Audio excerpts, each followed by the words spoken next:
I'm the Brisket coming at you live with another fun episode talking about barbecue, beers, wildlife conservation. I mean, you just name it. I mean, we're just all over the course, so to speak. How you guys doing? Dude, it's been a weird week, to be honest with you. A lot going on. A whole lot going on. You could have said it better just now. Yeah. James was talking about wildlife conservation. I mean, John and I, we were all out there. We were all out there a couple, like 3 or 4 weeks ago at Stone Ranch, and we're definitely will dive into that. John and I did a little event out there. I was there in spirit. Week. You were, Yeah. and I think I saw you. Well, I mean, honestly, like we couldn't have done it without you. I mean, we used your check box. Right. You cleaned it out, had it ready. There's plenty of things like, hey, did you bring it? I was like, check the check box. It's there. Thanks, was there. Guys. You know, I put a lot of time and preparation. It was good, man. Into that. So I really appreciate the kudos. Yeah. It's been a weird week because we finished off the weekend strong. And like when I say strong, like probably with like a little bit of day drinking. Like a little bit of day drinking on Saturday, John and I did, and then a little bit more day drinking on Sunday, which led into Monday Night Football, which led into a little more afternoon drinking or whatever, evening drinking. Then, I went to my first Lions meeting last night. You did? I did. Yep. Oh, snap. I know nothing about that. Yeah, no, it's new, man. Wow. Okay. Well, so all right. I thought we did things together. But we do. But no, one of us has to take a step first, right? Okay. And yeah, Lions Club, is that like a grown-up version of the Cub Scouts? No, exactly what it is. It's a grown-up version of people getting together and doing charitable work and raising money for the city you live in. So and then a little drinking there, right, which led into late night drinking. So man, I don't know. I think I'm got a problem. I think I've drank out, right? I just don't want to drink anymore. I don't know what it is. And then he is with the beer. And then tonight I'm like, well, here it is. Let's just freaking run it again. Why don't we? You know, if you had a Coors Light battery level like indicator, it would just stay full. You know what I mean? It's like your phone is plugged in all the time, charged. Yeah. I love that. Yeah, but you got to watch out. Sometimes maybe that might ruin your battery a little bit. All right. So I've been feeling it today. Yeah, I'm not gonna lie. You got to get a new battery, so you need to watch out. You juice. I gotta change. I gotta fix my liver. I think it's not running optimal right now. Let me ask you this: are you team Gavin Adcock or team Zach Bryan? Have you seen this? Adcock. You know what I'm talking about, yeah, John? I know who you're talking about. I seen the team Adcock. The scuffle. Whatever it was. Dude jumping a fence and I don't know. I really like Gavin Adcock's music. I don't know if I like him, but I don't know. I wanted to see him fight. Hey, the way he jumped that fence, who was that? That was Zach, right? Yeah, that was Zach. Yeah, I'm on his team. Yeah, I like. You got to be a badass. I like his music like that. Well, dude's nuts. Dude's crazy. Yeah, I like his music. I like it. It's a soap opera. Yeah, I like his music. Yeah, but it's a soap opera into the fact that what you hear is Zach was there all day, like inside the actual concert. He didn't have to jump a fence. And it's like, why did he wait until he's like leaving, going home, and just happens to pass by and see, I guess, his bus out there and decide but to put on the show. He was about to go on stage. Gavin was. Yeah, Gavin was. And that was one of his comments. He said, he's like, I'm not going to, these people pay to come see me perform. How much of a jackass would I have been if I got tore up and I couldn't perform and now everybody, wasted all this money to come see me. Yeah. But yeah, that guy's a little crazy, dude. Just scaling a barbed wire fence, trying to. Hey, it is what it is. Fuck around and find out.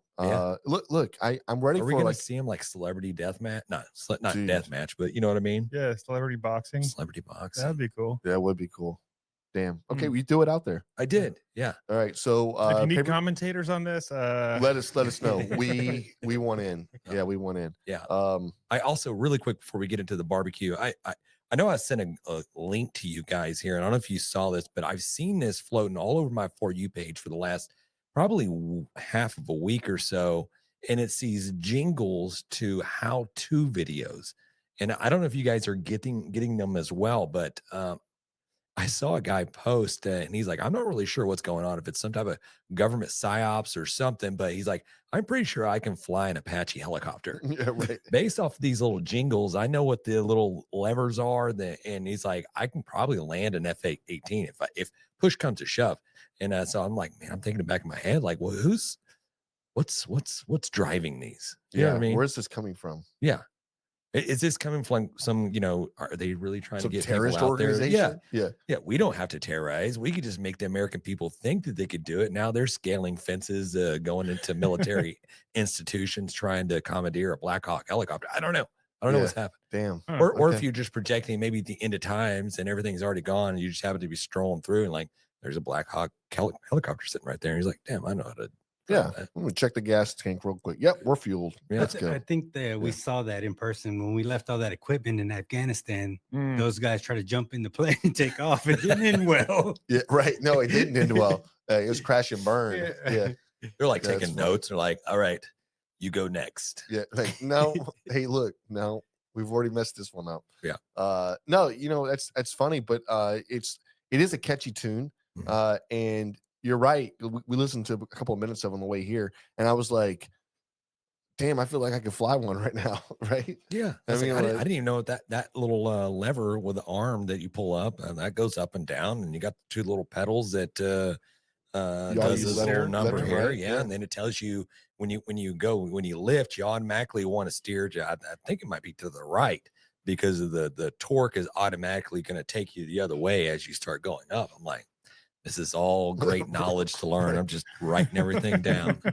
Like, Yeah. let's go. That's funny. But yeah, no, hey, got into doing a little barbecuing over the past weekend. Yep. We got the TFTI's Cajun rub. We got a hold of that, and that was pretty badass. I mean, it's very spot on, great flavor, but just threw it down on the Weber. I think it was super juicy, and it was one of these deals where we did not have to probe it. Yeah. You know what I mean? Yeah. We pulled it off, and man, it was good. Huh? it was good. Oh yeah. And we coupled that with doing, and it's not really an appetizer hack or whatever, but with the price of meats nowadays, everything is so freaking expensive. Like you're spending $50 minimum of trying to put on a barbecue. But I saw that in the HEB meat case, they had strips of pork belly, probably cut into maybe a 1/2 inch or 3/4 inch thick strips. Yeah. I bought like 3 or 4 of them for like $5, and we threw that on the Weber and just let that go indirect. I used a little sweet rub and a little salt SPG that had a little jalapeno to it, and that thing was money. Like it Yeah. No, I really didn't do much to it. No, and I really like grilling up pork belly that way. I'm just curious, what was the price of a whole pork belly? Like it's been creeping up because you used to be able to get one for like, I don't know, $19. Yeah. Last I saw, it was like about $35. $35 for a pork belly is crazy. Yeah. That's just insane. I don't know. But you're right. Okay, we've got this is the chicken Yeah, right it's here. the TFTI chicken there. Yeah. She juicy. It was good. It really was good. Yeah. You got to try it too. Yeah. Okay, cool. Yeah, man. Yeah, Sorry sounds you like didn't get to- guys had a good time. get to hang That's out. fine. Yeah, it is what it All is. right. Pork belly was amazing as well. But I ever since I've done that, the Texas style brisket on a pork belly Mhm. and did a low and slow smoke on it, I don't think I can ever go back. It's it's that damn good. And you end up getting to cube the whole damn thing up, and you can make a whole pan of burnt ends or whatever else, right? But yeah, I think that's I don't know. That's the way I'll cook it from now on. I'm never going to go back. Yeah, I'm grilling it like that, or I'm probably going to smoke it for 8 hours or 5 hours or Yeah. whatever. You prefer the strips over the cubes, or it doesn't make a difference? That's just easier, whatever. But I think probably the cube for Okay. me. Yeah. It looked delicious. It's Yeah. really If good. y'all ain't watching Really this on damn good. the videos, you should be, because Yeah, Hey, we'll hey put it guys, out you got- socially. You got everybody in the comments. You got Pit Life said, "What's up?" You got Brandon Roberts. Howdy, guys. I guess Wade said he's for Team Gavin. Okay. Yeah. And Char Smoke said, "What's up?" John Stone is on. What's up, John? He said, "Thank you." And Rob Dobbs said, "What's up, fellas?" And Zane said, "What's up, Zane? What up, brother?" Yeah. No, yeah. So John and I, we had the opportunity. You said John Stone's on. So we were out at Stone Ranch Saturday morning again, which it's. I guess we're regulars. I don't know. We are, and maybe we need to be. You know, I would like to be. I just left some of my stuff there. Actually, my clothes. They're in the third drawer, John. He didn't chase you down this time, trying to give you back your stuff. Like, no, you ain't coming back, man. Here's your stuff. No, it was a beautiful, beautiful day. Yeah. And that the picture that Raul's showing, that's not actually Stone Ranch. John took us to go see one of his buddies, his neighboring ranch, Dr. John McCall, and we got to see the inside of the McCall Lodge there, and there is a lot of animals that this guy hunted, and man, it's truly amazing, and it was an honor and privilege to go in there and check that out. Yeah, those couple pictures do not do it justice. No. There had to be freaking 200 animals in that place. It was crazy. There was a lot of stuff. It's like you walk in, you can't even take it all in. It's so much. Yeah. You know what I mean? Monkeys in the rafters. I mean, it was just set up cool. Right. Yeah. Really cool. Yeah. But yeah, go ahead. John invited us down to do a little cook for an event that he was having. That's right.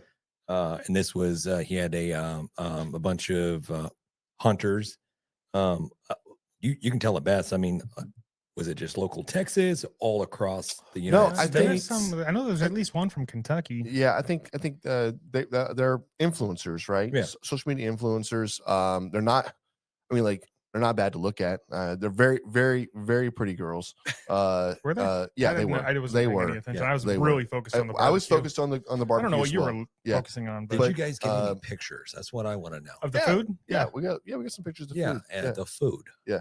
No, we're not creepos, man. Come on. Hey, we're Jessica's in the comments, and she said that the barbecue this weekend was the best. Yeah, see, that's what I'm talking about. Thank you, Jessica. Thank you. Yeah, listen, it was really awesome to hang out and put together this barbecue charcuterie board. John and I have been talking about this, and we're like, we want to showcase this in a way that just really looks really cool. You don't see it all the time that way, right? And so imagine like this perfectly. That's the aftermath he's showing. I know. If you're looking at it, we did not get the picture in time because we were so busy prepping and putting out. As soon as you started putting it out, people were just pulling, that's what you want. You want to eat it when it's hot and ready. Yeah. So the right there you can see it in that one. So this one right here, which obviously a full spread right there with the jalapeno poppers, the wings, the smoked sausage, and then you've got the ribs. They love those ribs. The ribs, oh, they were so good. What's funny, I don't even know they were good. We did not try anything. Any of the food. Did not one bite. I had one strawberry. Yeah. While I was making the charcuterie board. That's usually how it goes for people that do that cook. It's like you don't eat it all at all. So the biggest thing was really like seeing the look on somebody's face when they take a bite and they're like, oh my God, this is really good. You know what I mean? Yeah. That right there was like, dude, we're killing it right now. This is like I would have been bummed out if someone was like, if this did not translate well.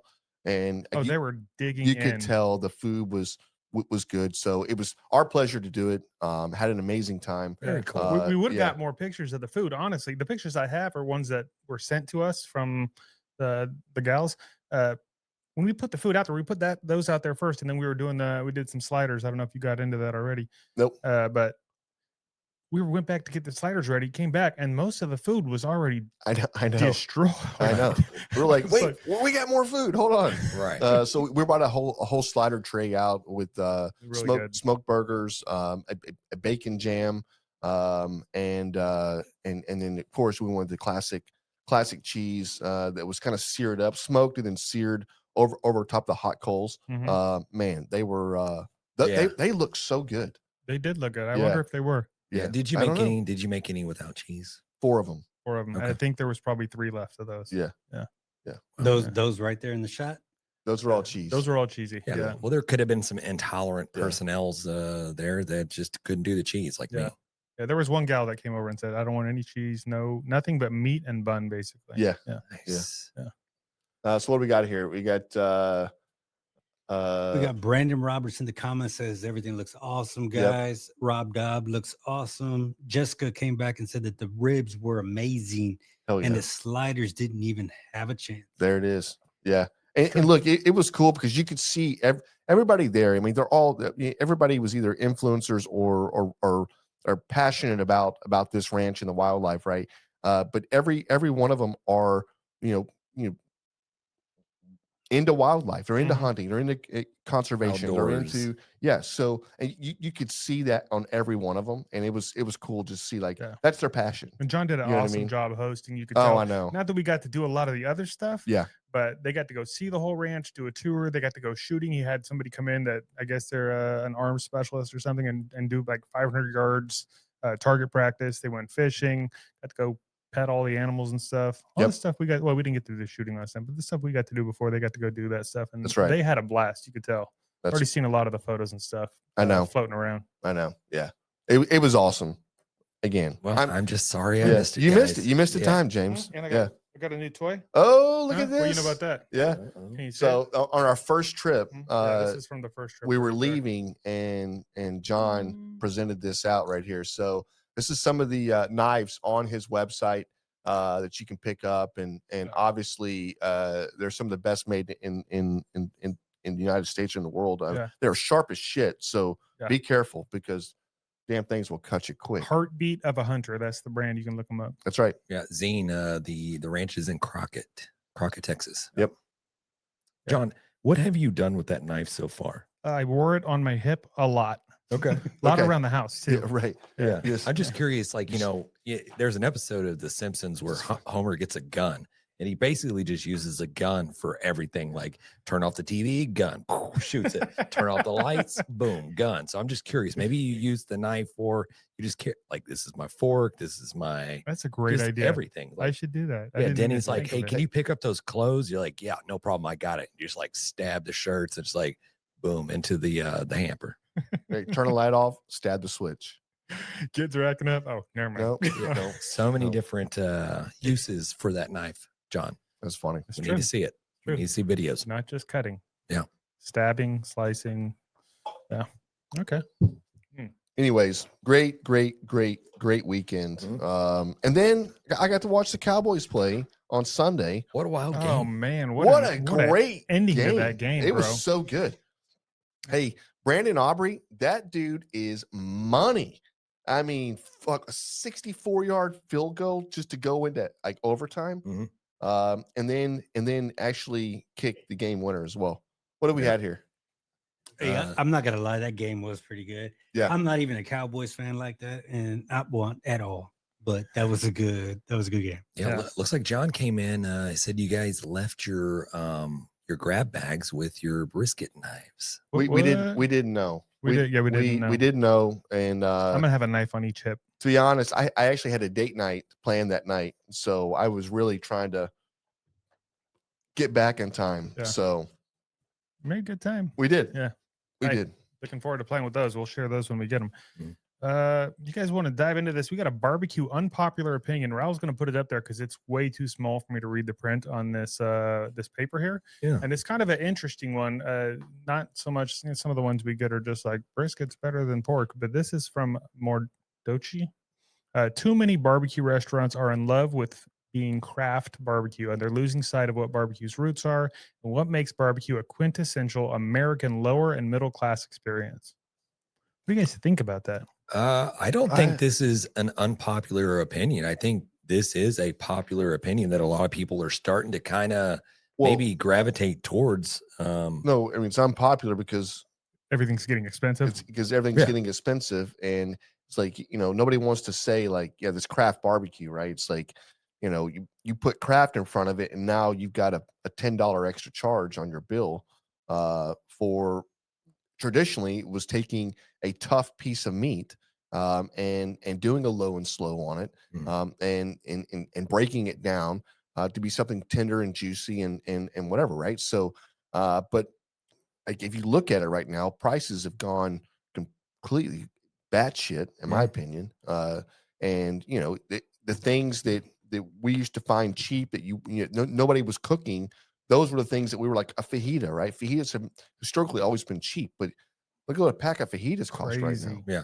It's insane. Yeah, $45-$50 for a pack of fajitas. Yeah, you're like, how is this even possible? I mean, I could buy ribeyes now. Yeah, you know what I it's mean? cheaper. Yeah, I mean, to an extent, right? Right. But it's like, but that's if you think about this, it's like a craft barbecue experience, and then you're paying, $20-something a pound for your barbecue, and yeah, I don't know. I don't know. It's kind of a catch-22 because I don't know if they're the ones really making it more expensive. Yeah. I think it's just that everybody's gotten so into barbecue. It's so popular. Of course, it's more expensive. It's supply sexy. and demand. You can't really blame it on craft barbecue. I think going to a craft barbecue restaurant, no, you're gonna get some good shit, man. You're gonna get some shit you're not getting at home a lot of times. Well, I think in the grand scheme of things, that you look at the cost for you to go to get one of these, I don't know, these little mega plates or whatever. Maybe it's $150 that's loaded up with the ribs and the brisket and what have you. Mm-hmm. You price that doing at the house, you're taking 16 hours of your time to smoke a brisket, ribs and stuff like that. It's probably going to cost you $200 easy just to do that yourself. So, I understand it, but it also, I guess maybe one of the kind of the picky things that I have, craft barbecue is craft barbecue, but you are getting away with from this used to be kind of like an affordable type thing for families to go eat, and it's just this whole time this nature that we're in right now. But I don't know, kind of lost my train of thought there, guys. Sorry. No, it's fine. You blanked out. I did. It happens. I was like, shit. Your eyes went glazed. Turn it over, bro. Yank it back up again. I hear what you're saying, but I'm just saying, like, at the same time, it's like with prices gone with what they are right now for true barbecue, and even for craft barbecue, right now is when pit masters are looking for cheaper cuts of meats and things that, okay, well, we weren't cooking that, but now we've added this to the menu because it makes sense. It saves on our cost. So we're able to put something out there that's way more affordable and whatever, right? Are some of them doing too much? And that's kind of where I was getting my thought frame was going earlier. Are some of them doing too much? With the sides, very just I'm not going to say just fine dining type deal to where you're doing a classic mashup of your mac and cheese, but you're turning it into something that you would probably see at some fine dining restaurant. We see a lot of collabs with like Killins, with his culinary background, and some of these other restaurants where they kind of fuse that into it. Is that doing too much? Is that just making it too expensive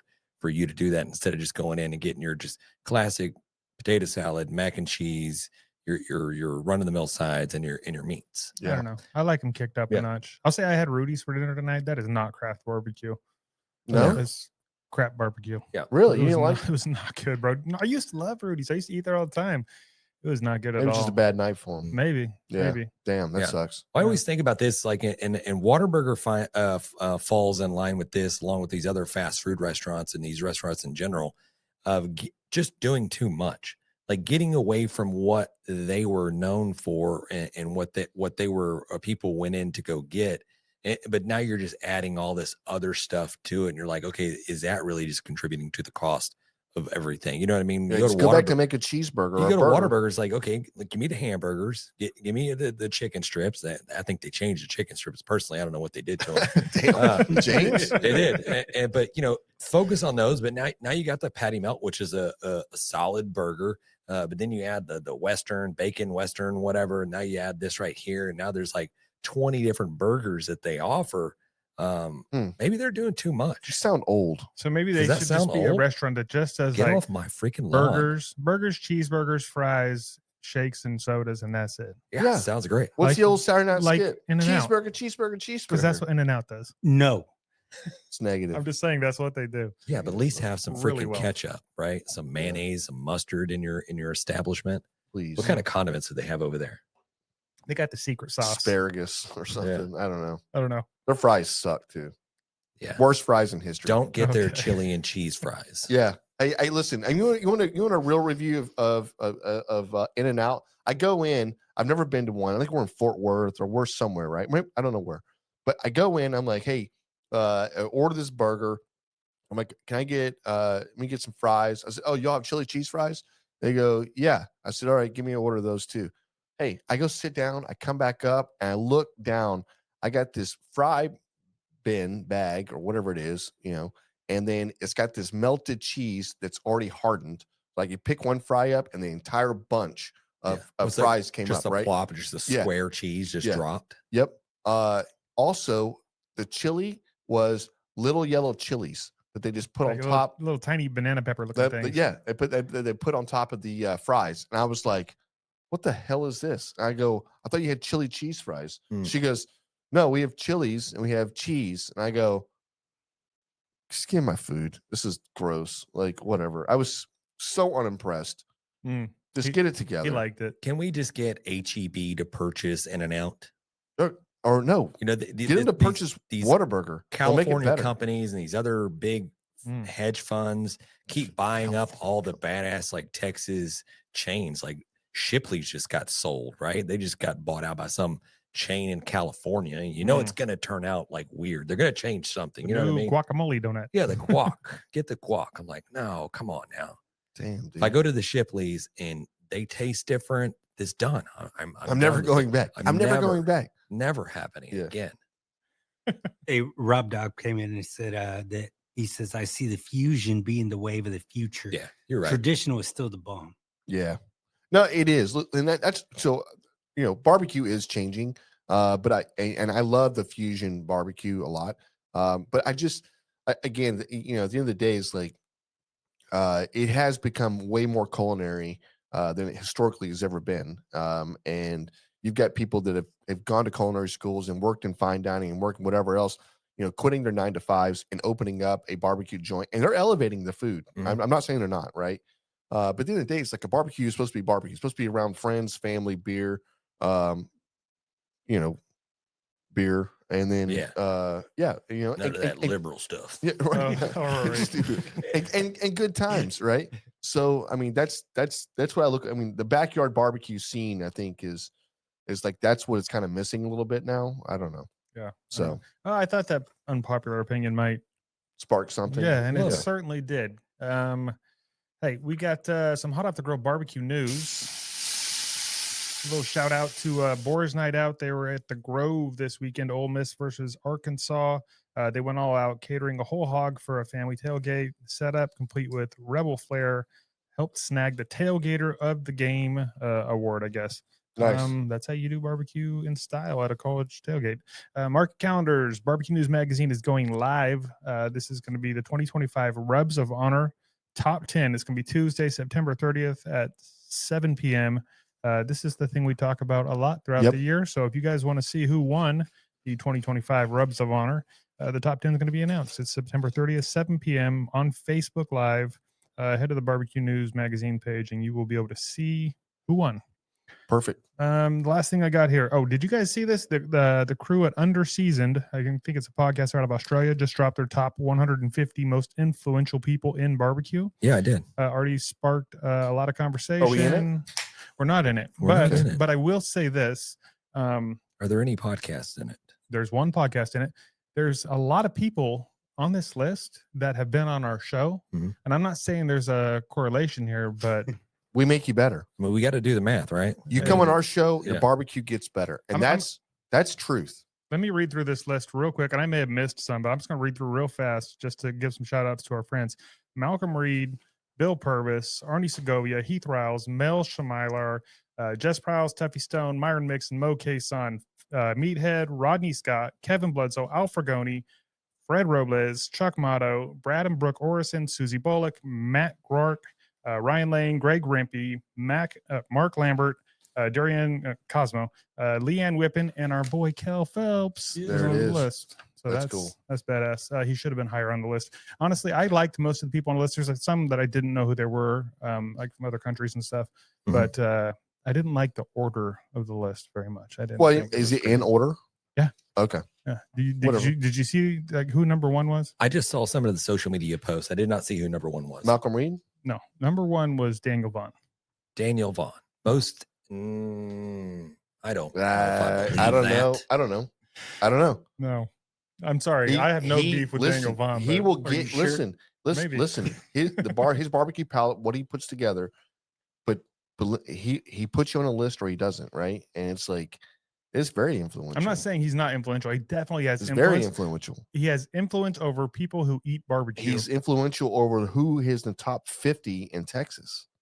Correct. That's a big job. I get it. I get it. It's important. And I think he does a fantastic job of it for the most part. Yeah. But the most influential person in barbecue? Yeah.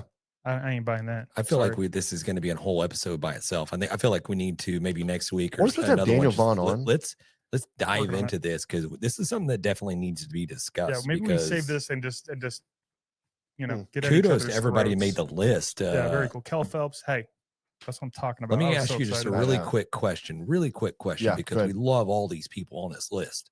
A lot of them have been on the Grabbing the Brisket show. Which one are you kicking off for Grabbing the Brisket to get a spot? Oh, that list? Of that list. The list of people I just read? Yeah. Okay. Kel can go. I'm just kidding. I'm just joking. I'm just kidding. Shit, man. Nah, there's nobody on there I would kick off for us, honestly. Listen. Those are all great people. Yeah. We'll be there eventually. We're not there yet. Yeah. Shit. Sorry. If they do a top 5,000 list, we'll be on there. Hey, Rob Dobbs said bring out your top 100. Maybe we should. Maybe we should do our own top 100. Rob, I love it. Hey, listen, you got it, man. We were going to put together our top 100, who we think is the most influential people in barbecue, and see how we compare to this list over here. Yeah, I don't know. He did a lot of research, man. I'm really good at this. Yeah. Chat. And we're going to live stream it. That's what we're going to do. We're going to live stream it. Yeah. And when it comes down to number one, and it's, my goodness, it's grab him in the brisket. Who did Holy this? moly. We all stand up. We have tuxedos under our clothes. Rip them off like jumpsuits. So unexpected. Oh my goodness. Yeah. Look. Oh my gosh. Anyways, hey, that's do I have anything else? Nope, that's all I got for the hot out the grill barbecue news. Man, I don't like to maybe we gotta wrangle you guys in a little bit, but do you got to grab them in the brisket? Beer review. We do have a Grabbing a Brisket beer review. We talked, I don't know if it was on the show or if it was not on the show, but James mentioned that they were going to be passing out free beer or doing samples or something at HEB. And we just happened to roll through when they were doing it. We did. It was cool. He had like four of them set up, 4 or 5. And it was great. Let's go to him. Hey, Joshua came in real quick and said, can I pose a question? Yeah, go ahead. Yes. Joshua, you can't say that and then wait forever to type it. No, yes, 100%. We love questions. Any questions, go straight to the top, and then they'll get said there. Yeah. So we're standing at HEB. We walk by, and somebody goes, "Hey, we got this beer. We're giving tastings." Yeah. And I look over, and I'm like, "Dude, there's like 4 or 5 of these vendors set up. They're all neck and neck all the way down." So literally, first one, we're like, "Oh, we're trying. Hey, we got a little barbecue and beer podcast we talk about, and we actually grade beer." And they're like, "Oh, okay." And then we're drinking. I was like, "It was really good, by the way." And I was like, "I got another one." Then I had another one. And I gave a few grades out to them or whatever. Yeah. So we're walking back and forth, and one of the guys was like, "Man," he come up, "Man, I don't know how. I've never met you guys before. I've seen you. Because I'm looking at your stuff right now. Hey, I'm gonna start listening right now." Yeah. I was like, "Dang, dude, that's great." Did you? We got a new follower. Yeah, I love that. Did you, while you're sampling the beers, did you find one, or did you get one? And you're like, "Oh man, that's great," and then you like do a little circle 180, and there's like this right here. It's like, "Hi, I would like to try one of these as well." Do like the fake mustache. No, you know what I mean? We did tease about that. Wear a disguise. Yeah. We're gonna just change shirts. Just here to try a little bit of your beer. Never been here before. Try to use an accent. Yeah. Okay, I say you've got beer here. Yeah, right. No, I think I would have been like, "Give me some more of that." Yeah. You're like 4 or 5 beers deep, and you're like, "I sure am hungry," and just roll over to the chip aisle and just start open up bags of chips and like, "This is great." Yeah. I want to live in HEB. All right. Well, hey, I think we bought 4 beers that they were offering, but this is one that we have tonight is from Karbach Brewing. Pretty well known. I think they got bought out by somebody. This is the Pumpkin in Lager, 5.5% alcohol by volume, and these were all like fall beers. I think that they were pushing. This is the fall time. 21 IBUs, and again 5.5% ABV. I love the can. This looks like an old school, classy. Just has that old, like, what do you call it? Old English lettering there or whatever. Yeah. So you want smell a little whiff. It's like a pumpkin spice beer. Yeah. It's like you guys are basic Bitches. Yeah. in the beer world. I think they serve these at Starbucks. Yeah. It tastes like it could be in Starbucks. Mm-hmm. Hey, You could drink that like anytime in the morning. Mm-hmm. Joshua's question Yeah. came in, and he said, aside from comp talk, what about us backyards on the non-offset cooker? Yes. What was the question? Yeah. I don't know. I think it's a topic suggestion. Oh, Yeah. Okay. Yeah. Okay. Is that a topic suggestion? No, so Yeah. Okay, I like that. I think that is where, like, the backyard cook is where people are honing their game and they're trying new recipes. They're pushing the envelope in a whole lot different ways than restaurants are very, you're once your menu's set, you have to do that menu, right? This is our process, and you have to get that process down to the best you can.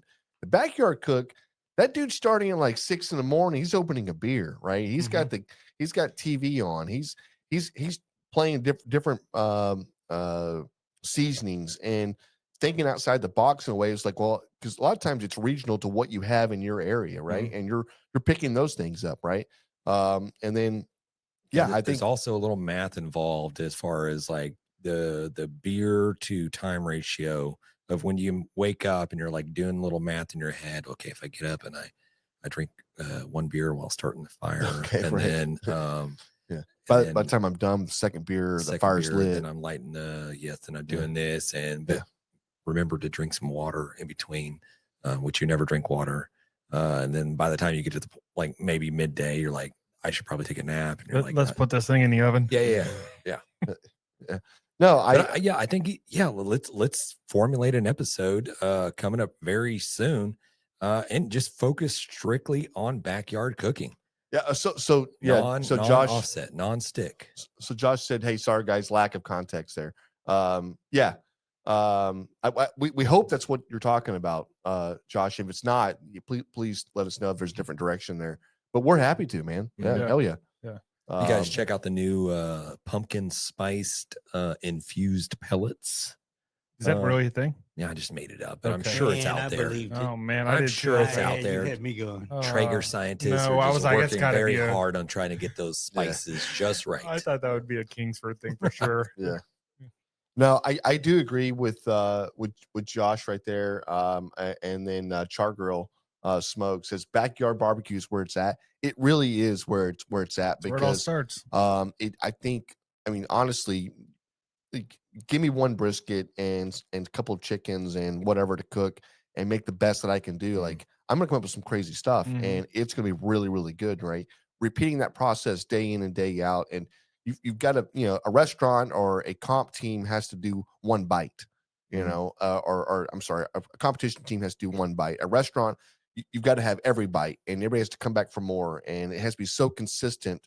That's how you win there, right? And the backyard is, oh my God, you get the best of both worlds, right? You're able to push it, get the best barbecue you can put out, but it's like so good that you can't stop eating it. Yeah. You know what I mean? Yeah. That's what I like about backyard. And Rob, there are no rules when it comes to beer and barbecue, right? No. Drink when you want. No, there's no rules. Yeah. And Joshua said, James, it's all beer calculations. Mm-hmm. Char Grills came in and said, beer is the only reason for timetables at home. Right. Yeah. This is probably us. Probably about an 8 beer cook right here I got in front of me.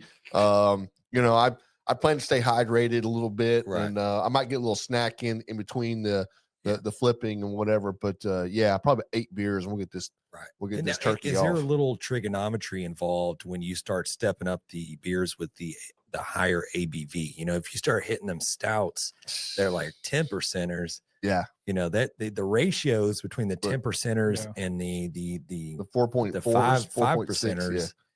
I mean, you got to start doing that. That's when the math comes into play. That's when you got to start really making sure everything maths up. Slope gets slippery.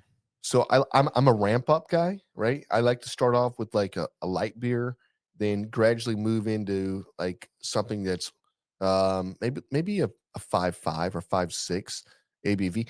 And then towards the end, I like to have the finisher, right? The finisher is that 9% barrel aged or 10% barrel aged. Like you're drinking that, and all the food's pulled, people are eating, and now you're going to sleep. You don't get to eat anything. You don't get to, you just fall asleep on your couch. You're like, it was a great party, right? Yeah. Done. So I think we really need to revisit this and come up with some terminologies for these styles of drinking, which you're talking about, because the ramp up method versus some people just like go all like strong at the very beginning. Yeah, right. Like just pound, and then you taper down. But a lot of people have a hard time tapering down. Once you get up to a certain level, then all bets are just like thrown out the window. You start fighting people. You're just like, get away. Terrible decisions sound really great. You're like, hey, give me the mayonnaise. You're like, oh, bringing the mayonnaise. I don't want mayonnaise. I wanted this. Right? Just get belligerent, right? You're like, your kids are like crying. Right. There we go. The ramp up. The ramp up method and the fall down method. We'll figure it out. Yeah, guys. we ramp up Scientific around here. method here going on. We're ramping up around here. Okay, we're not going strong and then being crazy, right? All right, well, it's Grabbing the Brisket Barbecue podcast. So we're going to get into talking a little barbecue. John, do you have any business that we need to get out of the way? We can say real quick, today's episode is brought to you by Chicks That Smoke Spicy Barbecue Seasoning, our favorite versatile seasoning that elevates any dish, from smoked meats, roasted veggies, even popcorn, whether you're grilling, smoking, cooking in the kitchen. Chicks That Smoke kicks up the flavor. Chicks That Smoke Spicy Barbecue Seasoning, available at SUCKLEBUSTERS.com or through the link in the episode description. Damn, dude. Love it. We used some this weekend. Yeah, we did use it. It really is a good seasoning. I like the fact that it's the same consistency throughout. It does add that saltiness, that little bit of a spice, a little bit of a kick. It's not much, but it's really good. Really, really good. Do you guys want to dive into this barbecue talk or what? I feel like I always say dive in. Is that weird? It's weird when you bring it up like that. Right. I'm gonna not do that. I'm not gonna say. You probably shouldn't bring anything up. You should just say what you're going to say. Olympic divers of barbecue. Yeah. That was weird too. Yeah, it is weird. Okay.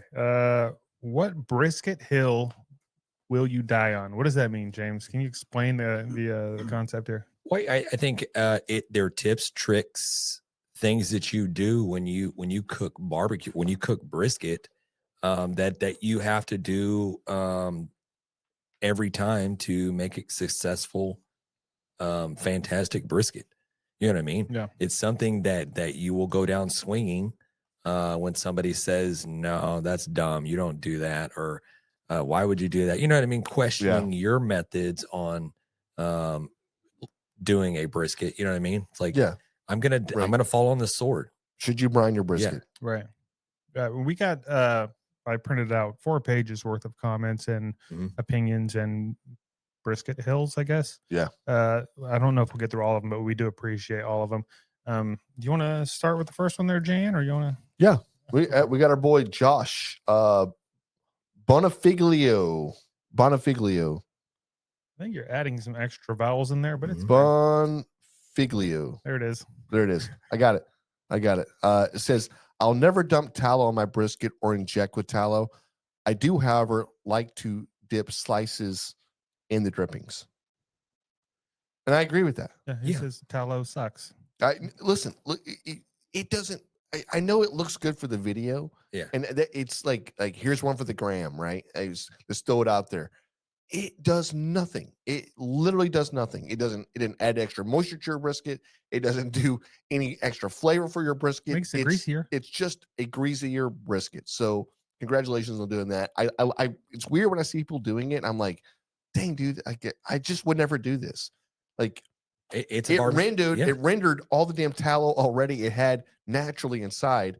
That's why it's pulled out. It's not going to get back in there. It's not going to go back in. No.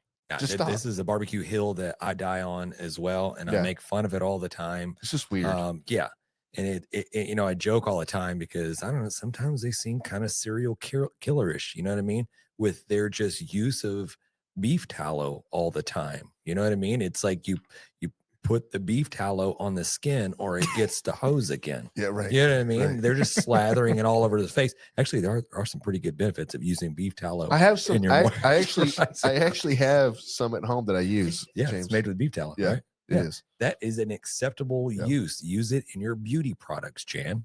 It is. Hey, Joshua came in the comments and he just wanted to make sure that y'all knew no tallow on the brisket. That's right. No tallow on the brisket. Dude, my favorite is watching this one dude just heat up a pot of beef tallow and then just a giant syringe and just injecting it into an uncooked brisket. You know what I mean? So it can like, because it was a congeal. less fatty. It was maybe you got a select brisket. Maybe it was a choice that wasn't quite as marbled. Does that help out?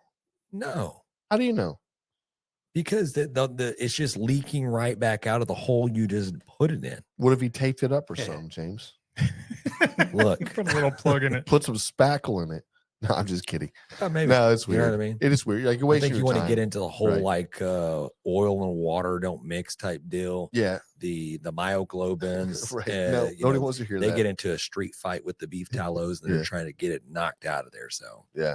Thank you, Joshua. Yeah. We got Boone Yandel. Competition brisket looks like meatloaf. Give me one that looks like it was cooked in the backyard. Yes, dude, I agree. Give me some seasoning on this. They all like with a little bark. Like it's like a glazed bark. Dude, I like the little jagged edges. You know what I mean? Yeah. Like the little crunchy bits and the little jagged pieces because they shape it like a freaking just torpedo, like he's saying, like a freaking like a missile. Mm-hmm. Yeah. Sometimes I like a those missile little meatloaf, jerky pieces on the side. It's dried up a little bit. Yeah. It's got all that seasoning on it. I know. I know. And that's something that's like, that's the thing. It's like, that's like, I think it's where barbecue is missing a little bit is like, yeah, back in the day. And I get why you're blocking your brisket. I get why you're doing it to a certain length and whatever else. I understand that. But like, now it's like this, like, oh, the brisket's got a little bark on it, and like, everybody's cooking on barrels, and it's like got a little bark on it, and okay, and then well, I sauced it, and I didn't, I don't use a brush because I don't want any brush strokes in there, and then it kind of congeals and gets baked on, tacky, tacky, and then we're like, all right, we're doing these perfect slices, and they look. I'm not taking away from how it looks amazing. It looks amazing, and it tastes amazing. They taste really good. Maybe I don't know. They taste really good. Well, the ones I tried were, but too much sugar, too much like that type of barbecue sauce to me takes away from what you've done on that brisket. Yeah. I mean, I don't know. There's a balance there, and the ones that find the balance are the ones that do really well. I saw Bill Purvis with Chicken Fried Barbecue. He put out a video the other day, and he was talking about his brisket where he doesn't really care for it. Now, maybe it was just that particular brisket he just did, or he's talking about just in general. He does not really care for it. He's cooking something that he doesn't really, because it's what's going, and dude's a master, right? Yeah, But yeah, ask him to do one at home for himself. I bet you he cooks the damn thing completely differently, and it looks different. And I bet it's like, oh my god, like the heavens open up or something. Yeah, Bill Purvis, we need to know what you cook for your backyard brisket. We want to know the seasonings that you use. I love how the fact that these competition cookers do everything in their power to make it look like they actually cooked it on a smoker. You know what I mean? Right. Between developing the bark and all that, you know what I mean? They're putting the charcoal rubs on it to give it the dark bark look to it. Yeah. Then they're glazing it, and then they're putting that on the pit to let that char up some. Could have just put it on the pit. I'm just saying. Yeah. Nah, a lot of these comps we put it love on it. the We pits love it. anyways. I'm just kidding. It's so easy to dial those things, get a consistent temperature. I mean, it is what it is. Yeah. If you like oven brisket, just say so. Hey, you got Boone? He's in the comments. He goes, "Hey, that's me." And he just wanted to let y'all know what's up, fella. Cheers, what's Boone. up, Boone? I love the comment. I actually do, man. Love it. We got Michael Quick. Practice makes close to perfect. People make brisket once. It doesn't turn out good. They abandon it. Yeah, I never did that. I just kept trying to do it. Yeah. Well, I know you did, but I think you're right. I think a lot of people. It's a price thing too, right? They're like, I don't want to mess. Yeah, I messed it up. I lost $100. $70, $80 for a brisket. You're like, dang, dude, like I get can't, it. you know. Yeah. I think a hill that I die on is that people, when they're doing brisket, they need to learn how to make it tender first. Yeah. Stop That's worrying about number the one. bark. Stop Or the worrying about seasonings. the beef tallows. Stop worrying about all that stuff. You need to learn how to make it tender. Once you nail that down, then it's just like a very just downhill slope that picks up pretty good, because you start adjusting it for your own flavors. I want to add this. I want to do this, or maybe I want to add a little extra cook time to develop that bark. Perfect. Next thing you know, you're just a legit brisket pitmaster. Yeah. There it is. Or is that me? Is that me? I'm next, guys. Yeah. So I got one. I just want to pull that real quick. It said this is Jim D. Guillotine. Now I'm skipping down a little bit, but it says no wrap, no spray. Just let it roll off the fat cap with almost no trimmings. And what I read that one, but I read the one down below there, and it was like there's no single foolproof method. Wrap, no wrap, foil bolt, spritz, no spritz, all can work. Find what works and delivers consistent results. That is really good. That's accurate. That is so good right there. Yeah. Like, because people get in their own heads and they're like, no, you have to wrap it. You have to foil boat it. You have to use these seasonings here. You have to get this glaze over here. You got to do whatever. You have to inject it. If you don't inject it, it won't be good. And you're like, that's crazy. I've cooked a lot of briskets I never injected. And they were great, you know? So it's like, there is no method really. Just find what works for you. But more to your point, James, is something that I think we've talked about before is if you can't cook the brisket, the seasonings or the sauce is not going to help you. Right. It's going to be tough still. Right. And that's what you're struggling with. And you've got to be able to work on that method there. It's like, are you cooking it for too long? Or are you not probing it enough and to get the temperatures down? Or really and truthfully, sometimes a bad piece of meat is just a bad piece of meat. It was never going to be, you'll get it tender, but it was maybe dry. And you're like, well, maybe wasn't that marbled, and hey, whatever. You spend 10 hours doing something, you put a lot of labor and love into it, and it sucks when it doesn't work out, and it's like, I see the point people want to abandon it. Like, oh shit, I don't want to do that again. Man, I put 10 hours of my life into that thing. I'll just get good at cooking turkey breast. Yeah. Ain't nothing wrong with that. Yeah. Hey guys, real quick, Denny came in and said, I flip my brisket every 15 minutes for 24 hours. There it is. Damn. All right. That's that Denny method, Go ahead girl. and block I her. love that. Yeah. And she adds grape jelly. Yeah. And peanut butter. Hey, send her to the top of the list. Yeah. Hell yeah. That's hilarious. Now we got Gary Bergstresser. Fat up, fat down does not make a difference. I did one up, I did one down at the same time. Absolutely no difference at all. Yeah. I think it depends on what you're cooking it on, 100%. Well, maybe just the bark that you were trying to develop or whatever. Yeah. Well, I'm gonna, it's something I read a long time ago. It's probably How many years ago, James? Back when everybody's just reading forums. You know what I mean? Back when the Blogs. newspaper was a blockbuster. Yeah. Good day, sir. Welcome to the forums. It was fat. Well, the biggest thing is that they say you put a fat cap up and you let the fat and the juice just drain through the meat. And that does not happen. No, I know. It does not happen. We've said it 100 all. times on here. So yes, it really is all about preference, how you want to do it. You want that fat cap on top to render down, and then it looks all nice and barky like. Well, that's why you do it. Or do you want the actual bottom or top portion, whatever you want to say, the meat exposed to where that seasoning kind of dries up and you get more smoke adhere to the flat. Into the flat, you get a better smoke ring. I don't know, because there's plenty of times where I've cooked on a stick burner, fat side up, just chewing through logs all day, and then you cut it, and there's a very faint smoke ring. Yeah, because the fat is not going to absorb any smoke. No. Yeah, so I do like the fat side down method for a few hours, especially on offset. And I don't mind doing the whole way that way. It doesn't bother me. You want to develop that bark, but like going like three hours or so, especially if you got a big brisket, and then maybe even 4, and then flipping it and allowing that crust and bark to really build on that fat. Like that is really good.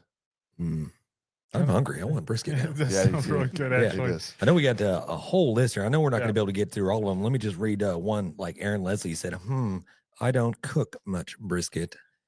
You're a dang liar. Dang liar, Aaron Leslie. Liar. Hey, so I went through and I kind of found the ones that people were the most passionate about or mentioned the most often. And I posted some polls in our stories. I don't know if you guys saw any of that. And I have the results. You guys want to go through some of that? Yeah, no, I'd love to. Okay. As far as we talked about brisket wrapping, and I just put it out there. No wrap, foil wrap, paper wrap, foil boat. Far and away, people said paper. Wrap it in butcher paper. So, okay. I was a little surprised. I thought I wonder if that's but I wonder if that's okay. Yeah, I don't know. Yeah. That's not what I do. Okay, fat side up, fat side down. 68% said fat side up. Really? Yeah, 68%. Okay. That's not bad. Well, 11% said doesn't matter. Trimming. 92% said yes, you definitely need to trim your brisket. I was happy to see that, but there was still 8% that said no, you don't need to trim it. My grandpa just said throw it on there. Just throw it on there. That's all you need. Cook it for 24 hours. It'll be good. Right. Okay. If you need to get a good look at a T-bone steak, Put your ass up a butcher's face. I mean, what? I don't know how that works. Yeah, exactly. Okay. All right. Heat, low and slow or hot and fast? What do you think people were pushing towards here? Hot and no, low and slow. Yeah, low and slow. Yeah. Far and away. Yeah, but a good hot and fast. Look, listen. If you can run hot and fast and know how to do it, damn, dude, you can make a brisket in 7.5, 8 hours. Yeah. I mean, it's I guess money. It depends what You can make. What you're You can make pot fast. roast. You can make pot roast about 6 hours, 5 hours. Yeah, you can make it tender, Mhm. but if you run it, if there is a degree there, like you have to stay in between. At what point in time does you stop cooking barbecue and now you're just grilling, or you're just we're grilling. Essentially, you're grilling a brisket. Yeah, we're grilling a brisket for 3 hours. There you go. Yeah. Is it brisket anymore? Yeah, it's still brisket. It's where it comes from. Well, I think it might change a little bit. Yeah. You're not going to get as much smoke, complexities and the obviously, property of this brisket. It didn't become a steak. Changes. So what you're asking? It might still a brisket. It might turn into a chuck roast. I don't know. A different part of the body. Nobody knows really. Resting. I said no rest necessary. Rest at least an hour or longer, the better. As long as you can keep it at a safe temperature. Longer the better. 89% said the longer the better. Nobody said don't bother resting. So that's good. At least everybody's we're getting in use out. Yeah, everybody's learning. They're all doing the thing. Yeah. Seasoning. Use only salt and pepper or use a more complex seasoning. What do you think people said here? I think it said salt and pepper. Complex. 61% said only salt and pepper. Yeah. I was surprised. I mean, do people really just use salt? Salt and pepper's king. I mean, I feel like the people that say they're just using salt and pepper still use other stuff. What does it need? Other stuff. Does it? Yeah, it needs garlic. Does it? Sure. Yes, of course it does. Does it? I don't know. It does. Maybe we should do one. Maybe we should just do a salt and pepper brisket and see, just see. What is our boys like? If you ain't sneezing and you ain't seasoning. Yeah, right. That's what he says. You ain't getting that with just on salt a and t-shirt. pepper. I'm sure he probably does that Chuck Flavor Train. Does he say that? Yeah. Oh, Yeah. he might. All right, spritzing. Spritz that puppy or leave it alone. No, I'm a spritzer. Spritzer. Yeah, 57% said spritz. 43% said leave it alone. Binders, same kind of thing. Should you use a binder? Does it help or is it pointless? I do like a binder. I do too most of the time, but most people, 57% said it's pointless. Yeah. I feel like those last two are just Kunchi getting out there and messing with people's brains. Yeah, I saw Kunchi throw one in there. We didn't get to his. What do you think it was? I don't know. Snake method on a Weber. I'll have to look for it. I don't know. Grades of beef. Prime is the king, or prime is awesome, or choice is just as good. You don't need prime. Choice can be as good, but I'm going to say prime is better. Yeah, I don't think we have the selection of choices in our grocery stores like we used to. Yeah. No, any of them that are decent, they're calling them prime. I think. Yeah. 65% agree. They said prime is the way to go. And the last one is saucing. Saucing is acceptable, or saucing is blasphemy on a brisket. I think it's blasphemy. Blasphemy. Yeah, 81% agree with you. Yeah. Saucing your brisket is blasphemy. I don't know. Yeah, I don't know if I agree with that, but it's, I agree. That's you want to dip your meat in some sauce, have at it. Yeah. Hey, How guys. else? Now, do it on the first bite, and probably gonna get a little dry gulch or something. Right. If Take you your want food away from sauce, you. you can go to Luther's. That's it. Coochie and Sprintsy. yeah. Rob Dove came in and said that. Boone said, I'll stick with salt, pepper, and garlic. Yeah. Ron said, fat up, down all around. Okay. I do paper because that's how I was taught. Yeah. Yeah. And then I saw this one up here and I wanted to say it. Brandon Roberts, I gave up tallow after hearing Meathead on one of y'all's show. That's There we right. go. Yeah. Talk about it. People are learning. Yeah, That's right. I kind of stopped with the tallow. I think it was something Jess Pryles she put out a long time ago. She was like, she made beef tallow, rendered out some trimmings from brisket. And she's like, this is gold, essentially frying up everything, potatoes or what have you. It has its other benefits as well. But she's like, you ever tasted that stuff by itself? I mean, yeah, you can season it with a little salt or a little smoke, but it tastes like ass. I'll be honest. Like, because I've tasted some of this stuff. You ever tasted just beef tallow straight? There's a reason why some of these competition cooks take their au jus and they strain that beef tallow out of there because there's essentially just no flavor, just oily. Yeah, it's oil. Yeah. Oh, I found Cooking with Coonchies. He said fat up or down makes a difference depending upon heat and smoke flow, but most backyard briskets should be cooked fat down. I feel like that's kind of what we were already saying. Yeah, depending on the cooking apparatus that you're using. Yeah, I like him. He says what he thinks. Hey, Char Smoke came in and said, I didn't see a water pan on the survey. I think it helps if the weather is dry. I agree. Yeah, I haven't used a water pan. I guess we use it on Johnny and June quite a bit. We do. Yeah, we're running that because it is it's just a big chamber.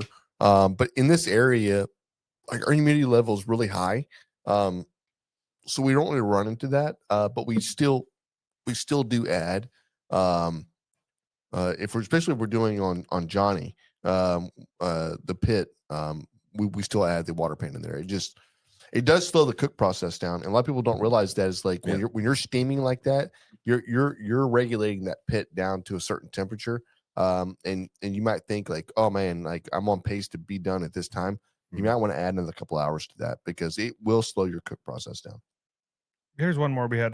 Burnt ends only come from brisket. Everything else is just pretending. So all these pork belly burn ends, hot dog burn ends, the spam burn ends. What was the other one we did? What was that? Was it a spam or was we it did a spam one? Spam burn ends, yeah. Dude, those are legit. Guys, if you want a cheap piece of meat that you'd swear to God, a damn thing's a rib or something. Yeah. When it's done, but damn, dude. Yeah. Don't use too much salt because they're already salty. Yeah, it's already salty. Lay off the salt, but add the seasonings and spam ain't cheap no more. And cue it up. What? Spam price is going up also. How much? Yeah. I don't know. It's all those damn Hawaiians, man. Oh, bless it. Just freaking buying it all up. Hey, shit. We love you, Hawaii. Aloha. We'll talk Aloha. about burnt ends. I don't really care for the way some of these burnt ends are made. You know what I mean? I'm more kind of the traditionalist of the burnt end method of no sauce.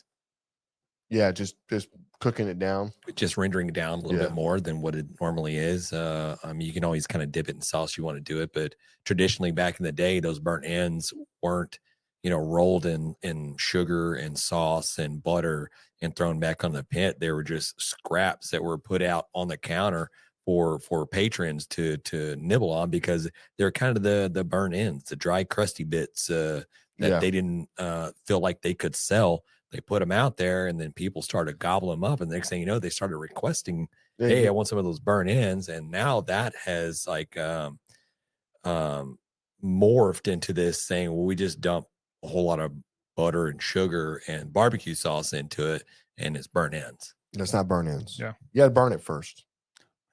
Correct. I did see one, and I can't remember where I saw it on here. There was a guy that said you should.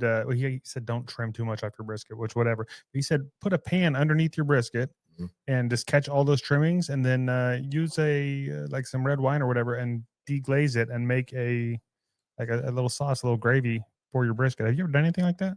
No, I've been thinking about. It sounds so good. Yeah, I've been thinking about doing like a red wine reduction sauce or something for as a glaze or something for the brisket. Something that's very savory and whatever, not a sweet like sugary barbecue glaze. Yeah, I think it'll work out. And I was watching Malcolm Reed, and he was talking about his brisket. What is it? His brisket, I guess his brisket, his mop or sauce, what he glazes with. And he said it's like an 8-hour cook. It cooks as long as the brisket cooks. Wow. But all he's doing is reducing down all of these different ingredients, whatever else. He starts off with like a vegetable stock, then he's got a wine, he's got a beef broth, but everything's reducing down to make this reduction that is so savory, so whatever, and that's what he uses. And yeah, it's just the ultimate compliment to the meat itself. I've right? never played with anything like that. It sounds amazing. Well, anyway, a huge thank you to everybody that sent in, because we appreciate it. We barely scratched the surface. Honestly, we could probably circle back to some of these at some point, because there's a lot more that we could go over. Hey, today's episode is sponsored by our Smokehouse Crackers, the official cracker of Grabbing the Brisket. Once you try one, you will not be able to stop. This is something that is gone through my wife's company. I currently bring them to work. These are staples now in our house. I'm sure they're staples in James's house and in John's house. But they are truly amazing. Even I'll tell you right now, even at our thing this weekend, John, somebody asked like, "Hey, those crackers, did y'all make those crackers?" And we're like, "No, those come from Smokehouse Crackers. It's a sponsor of our show that we have. They are truly that damn good. When you're pulling all that good food out, and somebody goes, "Hey, what about the crackers? Did y'all make those too?" I was like, "Dang, girl." Yeah, they're really good. Check them out, smokehousecrackers.com. Order them online. They will show up. You will not be disappointed. Yep. And if you use our code, which was grab''em15, is that right? I'm pretty sure. Grab 'em 15. Down below. Scroll down, you'll see what the code is, but I think it's grab''em15, and it's 15% off your order. Just don't try grab 'em 20. That's not going to work. Yeah, we're not. You're gonna try. If it does work, let us know. Yeah. You guys want to talk about this beer? Yeah, man. Let's do it. This was the Pumpkin in Lager from Karbach Brewing, 5.5% alcohol by volume. Mikey, you got to try it. Did you like that? Yeah, he says yes. Yeah, 2 thumbs up. Mikey likes it. Mikey likes it. I love the can. Love the beer. It has a very fresh pumpkin taste to it, right? Not like a artificial, right? It tastes like fresh pumpkin. I think it's a great beer. I'm a 9. Wow. I'm a 9. Shit, I wish I would have thought of my score before you said that. Yeah. Normally you talk a little longer and take a second drink, but well, I finished it. God bless. So there it is. Well, yeah. I think I'm an 8. I'm gonna go. Your whole 8. I'm a whole 8. I'm an 8 on this. Yeah, it's very good. You're that far. We're that far apart. We're a point apart, which I guess is kind of a lot. I'm saying it's a great beer. You're saying it's a excellent beer. It is an excellent beer. Yeah, it's a great beer. Yeah, I think it's great. I would drink it again every fall. Yeah. Yeah. Good for you. Great love it. fall beer. That's the Grab 'em Brisket. Beer review. That's good. Love it. Yeah. We're gonna have to get some auto tune going on here, Roll. Hey, You can work that out. Say it, man. Let's do it right now. Yeah. You ready? You're ready. Yeah. Go ahead. Hit it. Grabbing the brisket. Beer review. You. What was that? That was on just my microphone. My bad. I apologize. All right. It's like, hey, it's like dealing with kids, man. Like all the time. Oh man. Okay. We got. We're coming in with a barbecue win fail. Yep. Yeah. We got a video to go along with this one. So if come you're from not, diverareyouokay. yeah, if you're not watching this, you should be watching this. But Jan will describe it to you. Hey, I'm gonna play this video twice. Okay. Yeah, we can talk to her because there's no audio. It says, I got it. Okay. Yeah. You're talking about the women fell? Mhm. This is, how do you say, dive, are you okay? Diver, are you okay? Yeah, diver, are you okay? It says, when it burned to the ground and the fire department came a few weeks ago, RIP to my electric smoker. But at least the brisket wasn't on it when it turned into an inferno. Yeah, that's a fire. Send. Looks like he's got a Weber or something in the background. Yeah. Yep, it's on fire. It's a electric smoker and it is completely ablaze. I'm glad it wasn't close to his house. Did the fire department come? Yes. He said it did. I mean, like, dude, I'm like, hey, baby, get the the clothes hanger out here and get some marshmallows. Kids, we're gonna do some s'mores and then we'll do brisket later. You know, that's exactly what you should be like. Hey, it's a free fire. Missed opportunity. Right? Hey, why the accent? Well, that's how you talk to your kids. And your wife. Yeah. Obviously, I mean, from the image there, that was very rural, rural area. So Jan's got to put an accent on it. Hey, baby, hey, go ahead and get that curling iron out. We're gonna. I think he was from New York. Actually, can you do that accent? Yeah, I can. Hey, no, I can't do that. Yeah, you better not. Yeah, I can't do that. That was from Diver, Are You Okay? And you are a winner. Yeah. Tell him what he's won, Jan. Hey, man, you know what you won? You won some SUCKLEBUSTERS. Everybody wants some SUCKLEBUSTERs. Hey, man, listen, we appreciate the share. We appreciate the bringing it in because this is what happens. Like, now, what I want to know is how the hell did this happen?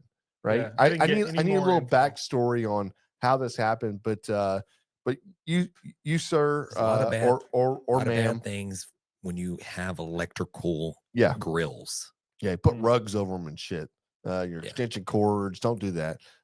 Listen, hey, you want some SUCKLEBUSTERS? Go online, pick out some SUCKLEBUSTERS. We prefer the Chick to Smoke because you know what? We're sponsored and we get paid every time somebody buys a bottle. But other than that, they have a whole bunch of other seasonings out there. They're truly amazing. Go out. Pick one out. We'll get it sent out to you. We appreciate the contribution to the show, and we look forward to more. Yep. If you want to send in your barbecue win, barbecue fail, barbecue stories, go to grabthebrisket.com, or you can leave us a voicemail or text us at 434-829-2299, and those go right to the top of the list. Or go to our website, grabthebrisket.com, and check out our shit there. Yeah, because we like it when people. We do. Check out our shit. We can see that we can follow you because you accept our cookies. And then no, I'm just kidding. I have no idea what a cookie is. You want some cookies? Yeah, I don't know what a cookie is. I'm like, okay, I accept. Yeah. All right. I feel like we've kept Raul here a little late tonight. Yep. But, really quick, do you have any? I have a quick shout out I wanted to do. Okay, you go. I got one too. Okay, I got a shout out here. This is for our boy Rob Dopp, who has been hanging out with us all night. That's a picture he sent me a little earlier today. He said this was dinner tonight inspired by a Derek Wolf recipe. It's a teriyaki bourbon flap steak tips. And it looks like it's over rice. And he was already talking to me about, I'm going to do this next time. I'm going to do that. He couldn't cook it outside, though, I guess, because it was raining like crazy in Florida. But I was like, you did a damn good job. That looks money. That looks really good. Yeah, I think it tastes like trash. Yeah, he would have to let us taste that to be the judge. That's probably the best way. You should send us a bite. In the mail. Individually wrapped, please. Right. I'm going to have to learn how to use chopsticks. We're all just going to put it out there, full disclosure. Yeah. Do you think he used those, or is he like just for the picture and then he busts out a fork? No, he used those. I use a spoon. Get that sticky rice. The rice looks sticky too, man. I'm not gonna lie. When it comes to like big pieces, I can probably pick up something. But when you're getting into the rice, and then hopefully it's very sticky, and you can just kind of just shovel it in there. Hey, is Rob still in the comments? I want to know if he used the chopsticks or if he used American-made utensils. CGI'd. I mean, I probably just AI'd some chopsticks in there. We got smokehouse crackers in the house. What is what up? Hey, we're rocking the bar. I don't know where they went. Oh, they're right here. Rocking the barbecue tonight. Get on it. There it is. James, yes, you need to come get yours from my house. I do. Every time they're dwindling. Hey, I'm gonna get it. I'm gonna get it right now. He's got 24 hours. I'm on my way. Yeah, you should. You should just swing by. Yeah, really quick. My buddy, coworker David, Saw him earlier today. I should have got him to shoot me some pictures because fan of the show, listens to us. He took our advice and threw down some pork steaks. So got the pork butt. I think he said he cut them in maybe 1 3/4 inch thick. Yeah. Throw them down. He said they were good. Came out a little dry, maybe. He's thinking maybe got them a little too thick. So he's going to come down maybe probably to 1.5 inch level and redo them. But yeah, killer. Shout out to him. He also said, if you get a chance, go buy, if you're in Austin, go buy Leroy and Lewis. Yep. They have what he says and describes and show me a picture of probably the best bite of barbecue that he's ever had.